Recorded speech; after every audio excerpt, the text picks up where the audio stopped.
नमस्कार, मैं हूं आशीष वर्मा। मॉर्निंग कॉल में आपका स्वागत है। शुरुआत इस वक्त की हेडलाइंस के साथ। अंतर्राष्ट्रीय बाजारों से मिले जुले संकेत। जनवरी में यूएस महंगाई के आंकड़े उम्मीद से अधिक। कल डाउ और एसएनपी गिरावट के साथ हुए बंद। नैस्डैक 0.5% चढ़ा। एशियाई बाजारों में मिला जुला कामकाज। वहीं एसजीएक्स निफ्टी में हल्की गिरावट। ओएनजीसी के कमजोर नतीजे। तीसरी तिमाही में अन्य आय घटने से मुनाफा 14% घटा, लेकिन मार्जिन्स में दिखा 3% का उछाल। कंपनी ने ₹4 प्रति शेयर डिविडेंड का भी किया ऐलान। हर पैमाने पर कमजोर रहे अपोलो हॉस्पिटल्स के नतीजे। तीसरी तिमाही में कंपनी का मुनाफा 33% घटा। मार्जिन्स में भी 4.25% की दिखी गिरावट। बाटा के नतीजे भी खराब। आय, मुनाफा, मार्जिन तीनों अनुमान से कम।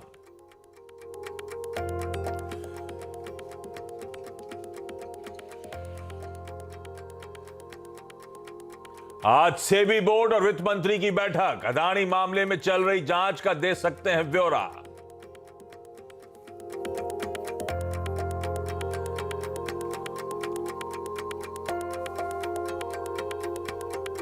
और एयर इंडिया की मेगा डील। एयरबस से 250 और बोइंग से 220 विमान खरीदने का दिया ऑर्डर।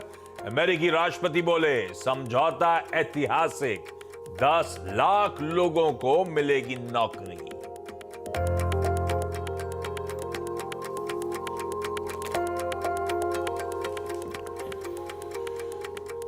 चले भाई, बुधवार की सुबह, ये हफ्ते का मिड पॉइंट और कल की वो वीकली ऑप्शन एक्सपायरी से पहले वाला इंपॉर्टेंट सेशन। और जब वीकली साइकिल की बात हुई तो इस बार की वीकली साइकिल का अब तक का परफॉर्मेंस निफ्टी का आपकी स्क्रीन पर आएगा। फ्राइडे को, मंडे को, दोनों दिन हमने दबाव के साथ कामकाज होता हुआ देखा। उसके बाद कल बढ़िया मूव्स बनते हुए नजर आए। बढ़िया तरीके से कल उभरे भारतीय बाजार। इनफैक्ट वो जो दिक्कत भरा 17 इंट्राडे चार्ट रखिएगा स्क्रीन पे, वो जो दिक्कत भरा 17,800 के जोन्स थे, उसके ऊपर खुले, उस लेवल को डिफेंड करा पूरे दिन और फाइनली बढ़िया ट्रैक्शन, बढ़िया मोमेंटम और 17,900 के ऊपर की क्लोज हमें मिली।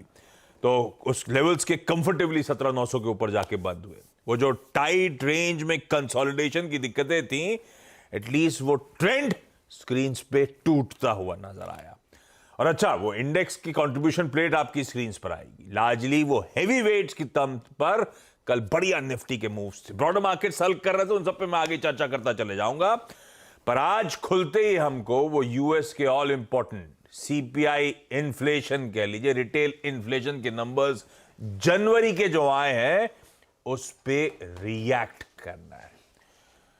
तो कैसे रहे वो आंकड़े, कैसे वो नंबर्स, नीरज वाजपेयी जोड़ेंगे, उनसे जानेंगे ग्लोबल क्यूज कैसे हैं। मैं आऊंगा उसमें समझाऊंगा भी आपको थोड़ा बहुत डेटा पॉइंट्स के साथ। वीरू बताएंगे निफ्टी बैंक में कैसे अप्रोच करना चाहिए और अर्चना बताएंगी सारे इंपॉर्टेंट स्टॉक्स इन न्यूज। कल का एसजीएक्स निफ्टी कह रहा है कि आज वेडनेसडे के दिन हम लोग एक फ्लैटिश शुरुआत करेंगे, हल्की सी कमजोरी के साथ। कल रात में वो इन्फ्लेशन के नंबर देख के डर लग गया था। वैसे थोड़ा सा शाम को लगा था दिक्कत वाला सेशन होगा, पर उस हिसाब से उतना प्रेशर नहीं। दरअसल यूएस में भी ऐसे ही हुआ। वो दिक्कत वाला मैं इन्फ्लेशन के नंबर इसीलिए कि 6.5 वाला 6.4 पे आया यूएस का, पर एक्सपेक्टेशन थी 6.2 की। तो एक्सपेक्टेशन से ज्यादा इन्फ्लेशन का नंबर वो प्रिंट आता हुआ नजर आया। कोर इन्फ्लेशन भी एक्सपेक्टेशन से ज्यादा। कोर मतलब x of food, x of energy, क्योंकि फूड एनर्जी के चलते इश्यूज थे, यूक्रेन रशिया क्राइसिस के चलते, उनको हटा दो तो कोर भी उतना ही स्टिकी जैसे हमारे यहां बना हुआ है वैसे वहां बना हुआ है। वैसे हमारे से याद आया, हम क्या हुआ था, इन्फ्लेशन के प्रिंट आने से पहले हमारे बाजार झूमते हुए नजर आए थे। हम भूल गए थे कि हमारा भी इन्फ्लेशन का नंबर प्रिंट तगड़ा था। खैर, यूएस के वो डिसइन्फ्लेशन की प्रक्रिया चल रही है। 6.45 का 6.4 जरूर हुआ है, लेकिन जो एक्सपेक्टेशन थी उतना कूल ऑफ नहीं हुआ है। यूएस के मार्केट्स में कल वॉलेटाइल सेशन था। ये डाउ एक समय उन नंबर्स आने के बाद एक रिएक्शन चल रहा था, 418 पॉइंट नीचे गया था, वहां से रिकवरी और 150 पॉइंट ऊपर गया। ऐसी इंट्राडे अगर नैस्डैक का दिखा सकें तो 130 पॉइंट नीचे था वो नैस्डैक, जो फाइनली बंद जरूर हुआ 60-70 पॉइंट ऊपर जाके इन ग्रीन। तो रिकवर कर गए उस इनिशियल नी जर्क से। और इस इन्फ्लेशन प्रिंट का एक और इंपैक्ट दिखाता हूं। ये तो खैर तब और अब है, वो डिफरेंशियल आ गया है, वो हमें डाइजेस्ट करना है, क्योंकि कल हम फ्लैट यूएस के फ्यूचर्स देख के गए थे और एक्चुअल सेशन में दबाव आया, वॉलेटाइल हुए। अगर इसके प्लेट फ्लिप करिएगा, वो बॉन्ड यील्ड्स इंच अप करके 0.4% पे, वो डॉलर इंडेक्स एकदम से कूल ऑफ हुआ था कल। इनफैक्ट 103 के नीचे के लेवल्स थे 3:30 बजे, 103.22 पे वापस आके खड़ा हो गया। ये सब वो इन्फ्लेशन प्रिंट का असर आपकी स्क्रीन पे। नीरज जी समझाएंगे डायसेक्ट करके। ये खराब आया तो चला क्यों?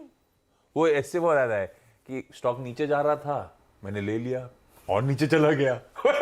देखा आपने? बहुत अच्छा बोला, बहुत बढ़िया, बहुत ही बढ़िया। हाँ बताइए क्या हो गया भैया, क्यों इतने खराब है? तो प्रिंट खराब ही, पर यह है कि वो डिसइन्फ्लेशन कहने के लिए कंटिन्यू हो रहा है। हाँ, देख के आपको लगेगा कि जितना अनुमान था उतना नहीं गिरा, है ना? तो नो डाउट कि एक्सपेक्टेशंस जो थी उसके मुताबिक नहीं गिरा, लेकिन गिरा। अब ये मार्केट चला क्यों, ये बहुत ही दिलचस्प है। तो बहुत डीप मुझे जाना पड़ा उसमें। इन्फ्लेशन नंबर में ऐसा क्या था जो बाजार इतना घबराया नहीं इससे? देखिए क्या हुआ कि अनुमान था 6.5 दिसंबर में था, उससे गिर के 6.2 आना चाहिए, आया 6.4। वैसे ही कोर इन्फ्लेशन का जो है 5.7 से घट के 5.5 के आसपास का एक्सपेक्टेशन था, आया 5.6। तो बहुत थोड़ा थोड़ा गिरा, हालांकि ये नीचे ही गिरे हैं। इसमें जब कोर सीपीआई में आप जाते हैं, जो असली चिंता का कारण है, तो कोर सीपीआई में अगर आप देखेंगे तो वो 5.25% के आसपास है यहाँ पे।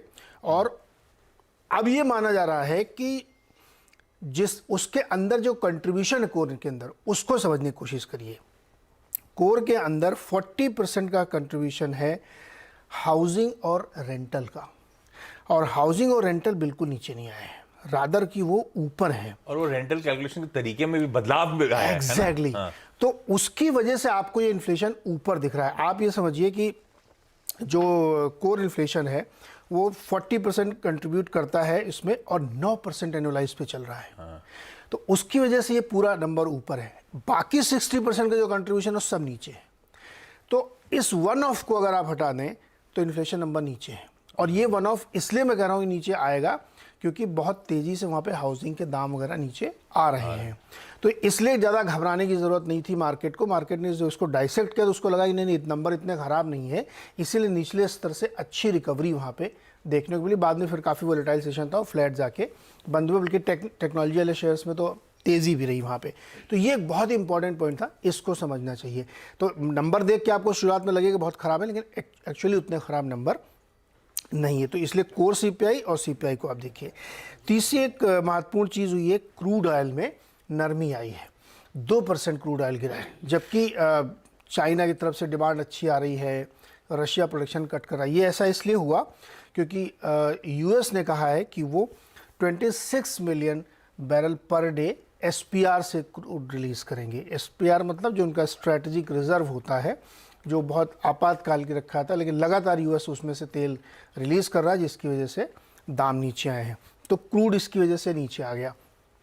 अब मार्केट इसको कैसे लेगा और इसको क्या करेगा? तो फौरी तौर पर अगर आप इंस्टेंटली देखेंगे तो जो टर्मिनल रेट था जिसकी हम कल चर्चा कर रहे थे कि 5.25% तक मान के चल रहे हैं, अब दरअसल वो 5.5% तक पहुंच गया है। आज की तारीख में वहाँ पे देखेंगे तो फेड रेट जिसको हम लोग बोलते हैं वो टर्मिनल 5.5% पे है। ये एक चिंता का कारण हो सकता है, लेकिन ये भी बहुत ट्रिगर हैप्पी वाला बात है कि एकदम से ट्रिगर आपने देखा और बेयर्स खुश हो गए कि देखो टर्मिनल इतने ऊपर गया। हालांकि तमाम जो फेड के ऑफिशियल्स हैं, कल भी एक सज्जन बोल रहे थे कि अभी ये रुकेगा नहीं, रेट ऊपर चलता रहेगा।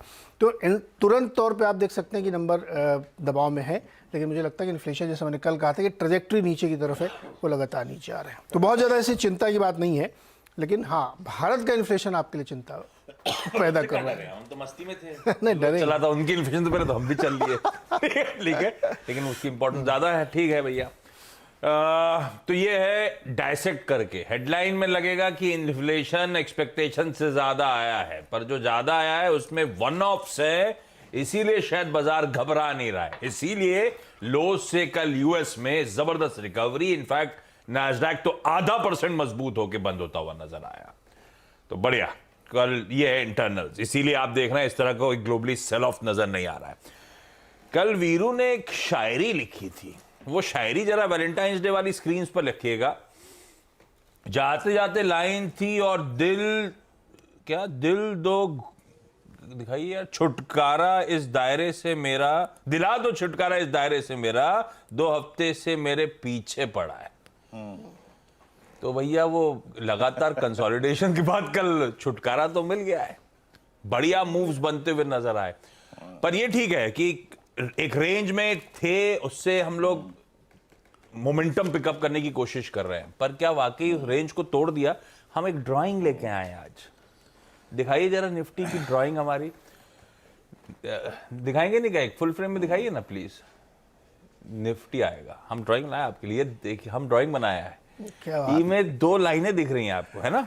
हमको तो विंध्याचल के पहाड़ दिख रहे हैं। हाँ, काफी सारे छोटे बड़े पहाड़ हैं, उन पहाड़ों का हमने टॉप को और बॉटम को कनेक्ट करा। ये बेसिकली जो फॉलिंग ट्रेंड लाइन है उसके exact Neeraj ji resistance Jones थे वहीं पे कल, और वो कहां पे हैं? 17,950 955 जो कल के हाईज थे।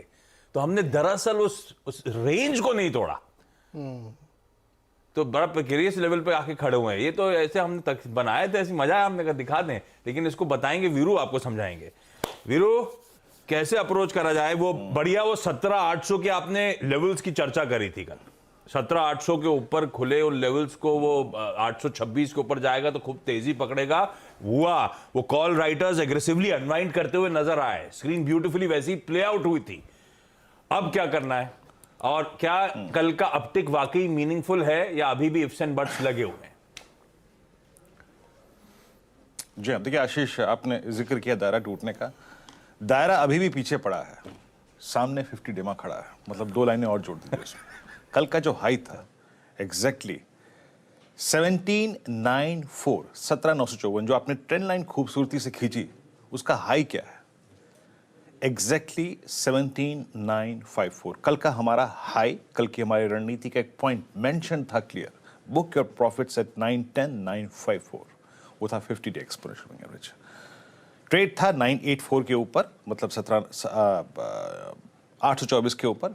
कॉल राइटर्स बैकफुट पे आए, फर्स्ट डे पाया 800 के ऊपर, तो दिन अच्छा था। कल की हाईलाइट जानते हैं आशीष क्या थी? देखिए एफआईज की फिगर तो कैश की बाइंग की है ही, 1305 करोड़ रुपए की, 204 करोड़ रुपए की डीआईज की बाइंग, लेकिन हाईलाइट है कल एफआईज की एक सब्सटेंशियल शॉर्ट कवरिंग, और करीब करीब 33,000 कॉन्ट्रैक्ट शॉर्ट कवर कर लेना, दैट्स ह्यूज। मतलब करीब करीब 3,400 करोड़ रुपए की, आप 3773 करोड़ रुपए की बाइंग इंडेक्स फ्यूचर्स की, लगभग 33,000 कॉन्ट्रैक्ट कवर कर लेना, ये बड़ी बात थी आशीष। 2,000 करोड़ रुपए का स्टॉक फ्यूचर बाय करना, लगभग 21,214 कॉन्ट्रैक्ट लॉन्ग करना, दैट्स ह्यूज। तो कल की हाईलाइट थी एफआईएस की इंडेक्स की शॉर्ट कवरिंग, स्टॉक फ्यूचर्स की शॉर्ट कवरिंग। आप ये चार्ट देख रहे हैं आपकी स्क्रीन पे आशीष, देखिए क्या एक अपस्विंग आया है कल चार्ट पे सडनली। एक सेशन में 33,000 कॉन्ट्रैक्ट्स का कम होना, ये वाकई अगर आप देखें आई थिंक एक अच्छे संकेत है। अब देखिए मैं कैसे रीड करूं, अब इसको हटा दीजिए, छोड़ दीजिए कि कल के सेशन में क्या हुआ और यूएस के सेशन को मद्देनजर रखते हुए मैं क्या कर सकता हूं। देखिए एक बात तो यह है कि यूएस का फॉल बड़ा कंट्रोल्ड रहा इस इवेंट के बाद। डाउ लो लगा के आया 20 डे एक्सपोनेंशियल एवरेज का और स्टेबल हो गया। उसके बाद उस डिप को बहुत सब्सटेंशियल ना मानिए क्योंकि वो 20 डे के ऊपर क्लोज हुआ। और दूसरा नेस्डेक आशीष, नेस्डेक ने एक बहुत स्ट्रॉन्ग क्लोज दिया और वो अपनी वो जो स्ट्रॉन्ग ट्रेजेक्ट्री थी उसको फिर रिज्यूम कर गया और परसों की कैंडल को बाइसेक्ट करके ऊपर निकल गया। तो मेरे लिए नेस्डेक की आई थिंक जो चीज़ है ना, का क्लोज बहुत बेहतर है। कल हमारी थीम क्या थी? आईटी चलेगा, रिलायंस चलेगा, और चले उसके बाद आईटीसी जुड़ गया और बैंक जुड़ गया। कैसे अप्रोच करें? जरा कॉल राइटर्स लेके आइए। कॉल राइटर्स कल बैकफुट पे थे, 18,000, 18,100, ये दोनों कॉल राइटर्स कल बैकफुट पे थे आशीष। यहाँ पे ओआईज जो थे वो 12 बजे के आसपास से ही कम होना शुरू हो गए थे और नीचे पुट राइटर्स का कन्वर्शन बढ़ रहा था एट 17,900, 17,800। ये देखिए आशीष, ये दो कॉल राइटर्स ने बैकफुट पे आए 17,900 पे और 800 पे। आप देखें स्ट्रॉन्ग पुट राइटिंग थी जहां पे लगभग 1 करोड़ पुट जुड़े। फिर हम स्क्रीन पे लेके आइएगा कैसे, अगर आप देखें इस जोन में अब ट्रेड सेटअप है। 18,100 के कॉल राइटर्स बैकफुट पे और 17,900 पे और 17,800 पे और 17,700 पे पुट राइटिंग। ये देखिए अब करना क्या है, देखिए निफ्टी पर बाय का ट्रेड ही रहेगा आज, लेकिन मैं एक बात बताऊं आपको, जरा बेस वन को अच्छे से समझ लीजिए, and that's the crux. Base one क्या है, आपकी स्क्रीन पे आएगा 865 exactly, it's 20 day exponential average. हमारा कल का पहला रेजिस्टेंस पॉइंट क्या था, अबव 824, दैट वाज 865। रेजिस्टेंस ने बेस लेके आइएगा, ये है 20 डे में। इसके ऊपर का, इसके साथ का और 810 के कोई भी कंट्रोल्ड फॉल आपको डेफिनेटली खरीदना चाहिए, याद रखिएगा। मोमेंटम कोलैप्स होगा ओनली 810,777 के नीचे ऑन द हायर साइड, याद रखिएगा। अब रेजिस्टेंस की प्लेट लेके आइएगा 17,973, ये है बजट डे की कैंडल का 1 फरवरी का हाई, ये क्रॉस होगा तो आपको मिलेगा 18,019। अगर 18,019 बाइसेक्ट होता है तो 68 और 99 का जोन मिल सकता है। बट याद रखिएगा, थीम है आज के ट्रेड की, look at IT, look at Reliance and look at bank Nifty which is now trading about 20 day exponential average, और buy any control dip at 20 day or below 20 day 800 के ऊपर। बैंक निफ्टी में हमारा कल ट्रेड किया था by the dips 41,200, 41,100, that controlled fall of 100 day exponential average, और exit क्या था आपका 588 और 650। क्यों? That is 20 day exponential average zone, और वो कॉल राइटर्स का जोन था। ट्रेड बखूबी आया, क्लोजिंग में मैंने प्रॉफिट्स बुक कराया। करना क्या चाहिए, पिरामिड्स लेके आइए, पिरामिड्स आपको एक्सप्लेन करेंगे कि हुआ क्या। आशीष ये देखिए ऑरेंज कैंडल्स, ये है पुट राइटर्स का कल कन्विक्शन। बड़ा कॉल राइटर 42,000 पे है आज। और एक और चीज याद रखिएगा, HDFC बैंक ने कल लीडरशिप ली और ICICI बैंक का बिहेवियर अच्छा था।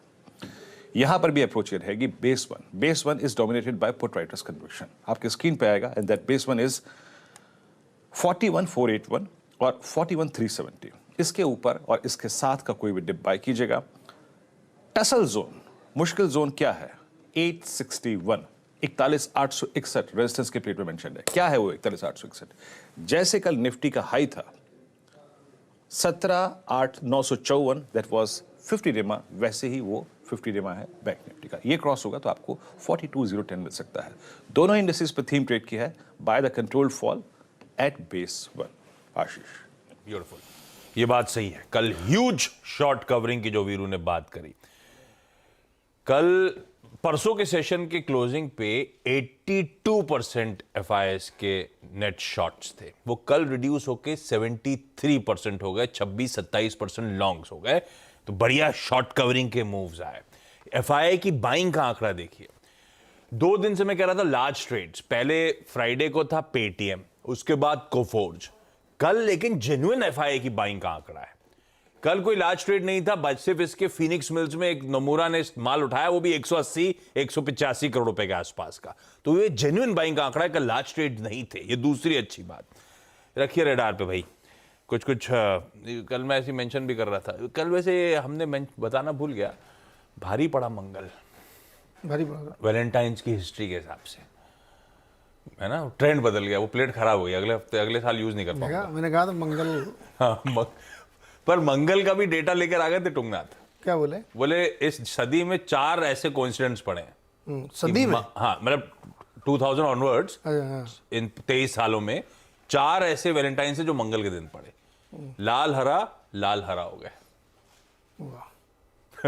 अब तक का ट्रेंड है, डेटा ऐसा आया गजब का। अब हर्षदा जान लीजिए आज के सारे इंपॉर्टेंट स्टॉक्स इन न्यूज। और हर्षदा पे दारोमदार अब कल से होगा सीधा सौदा का। ये जब भेजेंगी लंबी लंबी लिस्ट, ढूंढ के खबरें, कल तो भी हमें इस पे टीम कल बनानी था। पड़ेगी। आज आखिरी दिन है आराम का। हर्षदा बताए भाई stocks in news. Apollo hospitals के साथ शुरुआत करेंगे, क्योंकि यहाँ पर हमने देखा है जो परफॉर्मेंस है वो थोड़ा सा ढीला है। मुनाफे में 33% तक की गिरावट आई है। 162 करोड़ का अनुमान, 162 करोड़ डिलीवर है, 213 करोड़ का अनुमान था। रेवेन्यू हालांकि 17% बढ़ा है, 4263 करोड़ पर ही आया है, ये भी मिस है। इबिटा में 14% तक का प्रेशर, 505 करोड़, ये भी एक मिस है। मार्जिन देखिए 12% पर आए हैं, 11.9%, 12.5% का अनुमान था। अच्छा, कंपनी ने कहा है कि ऑक्यूपेंसी जो है हॉस्पिटल्स की स्टेबल है, 65% year on year. Average revenue पर बेड 12% बढ़ा जरूर है इस तिमाही में। ऑनलाइन फार्मेसी बिजनेस में हालांकि थर्ड क्वार्टर में अगर आप देखें 3 गुना की ग्रोथ देखने को मिली है। ऑफलाइन बिजनेस में करीब 22% तक का इजाफा है। तो ये दूसरा इनका बिजनेस का डिटेल भी आ चुका है। और डिजिटल हेल्थ और अपोलो फार्मेसी को जोड़कर देखें तो थर्ड क्वार्टर में जो इनकी ग्रॉस मर्चेंडाइज वैल्यू है उसमें 85% तक का इजाफा क्वार्टर ऑन क्वार्टर बेसिस पर, लेकिन कुल मिलाकर कंसोलिडेटेड प्रेशर देखने को मिल रहा है। ओएनजीसी में भी हमने देखा है नतीजे थोड़ी सी उम्मीद पर खरे नहीं उतरे हैं। जितनी आतिशबाजी ऑयल इंडिया में देखने को मिली थी वैसा बिल्कुल नहीं है ओएनजीसी में। मुनाफे में करीब 14% तक का डिप आया है, 11,044 करोड़ का आंकड़ा, अनुमान था 12,000 करोड़ तक सिमटेगा, तो उससे ज्यादा प्रेशर देखने को मिला है। रेवेन्यू फ्लैट है, 38,583 का आंकड़ा यहां पर देखने को मिल रहा है। एबिटा में 8.5% तक की ग्रोथ देखने को मिली है, ये भी थोड़ा सा 200 करोड़ मिस है, 20,410 करोड़ का आंकड़ा, और मार्जिन्स जो आए हैं 52.9% पर आए हैं। यही एक बीट है जहां पर एक्सपेक्टेशंस 52.7% के मार्जिन का था। दरअसल इस बिजनेस में आप देखेंगे तो ऑनशोर रेवेन्यू में इजाफा देखने को मिला है, ऑफशोर रेवेन्यू पर थोड़ा दबाव नजर आया है।